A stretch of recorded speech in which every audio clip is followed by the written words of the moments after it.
कलम 3 नवीन राज्यांची निर्मिती आणि विद्यमान राज्यांची क्षेत्रे, सीमा किंवा नावे यात बदल.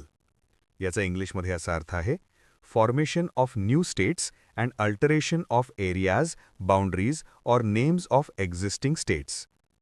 सोपे करून सांगायचे झाले तर जर कलम 2 हे बाहेरच्या प्रदेशांना घरात घेण्याबद्दल असेल, तर कलम 3 हे घराच्या आतल्या खोल्यांची फेररचना करण्याबद्दल आहे.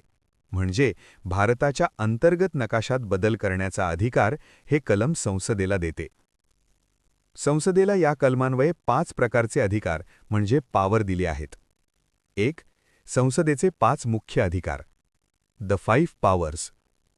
कलम 3 नुसार संसद कायद्याद्वारे खालील गोष्टी करू शकते. 1. नवीन राज्य निर्माण करणे. कोणत्याही राज्यातून एखादा प्रदेश वेगळा करून किंवा 2 किंवा अधिक राज्य एकत्र करून नवीन राज्य बनवणे.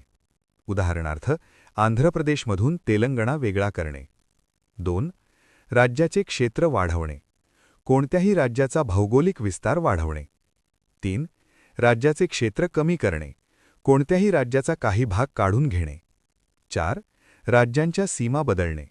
2 राज्यांमधील सीमारेषा म्हणजे बाउंड्रीज बदलणे. 5. राज्याचे नाव बदलणे. कोणत्याही राज्याचे अधिकृत नाव बदलणे. उदाहरणार्थ, ओरिसाचे ओडिशा करणे किंवा पॉंडिचेरीचे पुडुचेरी करणे.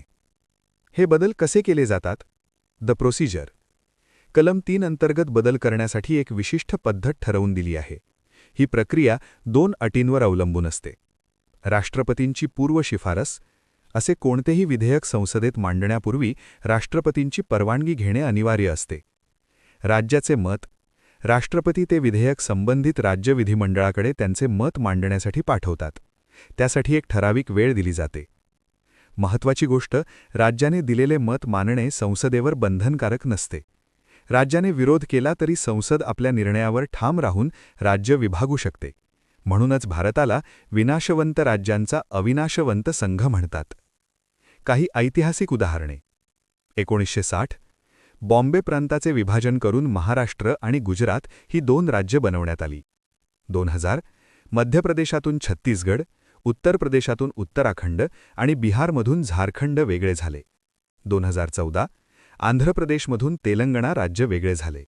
2019 जम्मू आणि काश्मीर राज्याचे विभाजन करून 2 केंद्रशासित प्रदेश म्हणजे J&K आणि लडाख करण्यात आले.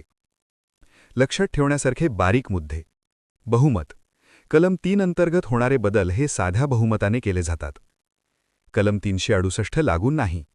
राज्यांची पुनर्रचना करण्यासाठी संविधानात मोठी दुरुस्ती करण्याची गरज नसते, म्हणजे 368व्या कलमाची प्रक्रिया लागत नाही. 3.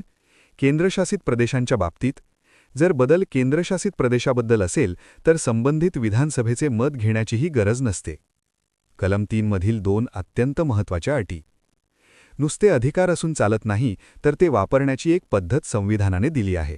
यालाच आपण परंतुक म्हणतो. अट 1.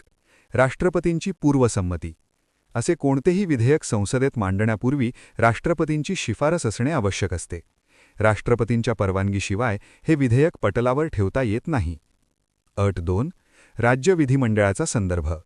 विधेयक संसदेत मांडण्यापूर्वी राष्ट्रपती ते संबंधित राज्य विधिमंडळाकडे, उदाहरणार्थ महाराष्ट्र विधानसभाकडे पाठवतात. राज्य सरकारला त्यांचे मत मांडण्यासाठी एक विशिष्ट मुदत दिली जाते. सर्वात महत्त्वाचे, राज्याने दिलेले मत हो किंवा नाही स्वीकारणे संसदेवर बंधनकारक नसते. संसद ते मत नाकारूनही राज्याची फाळणी किंवा नाव बदलू शकते. आणखी 2 महत्त्वाचे स्पष्टीकरणे. कलम 3च्या शेवटी 2 स्पष्टीकरणे दिली आहेत, जी तांत्रिकदृष्ट्या खूप महत्त्वाची आहेत. स्पष्टीकरण 1.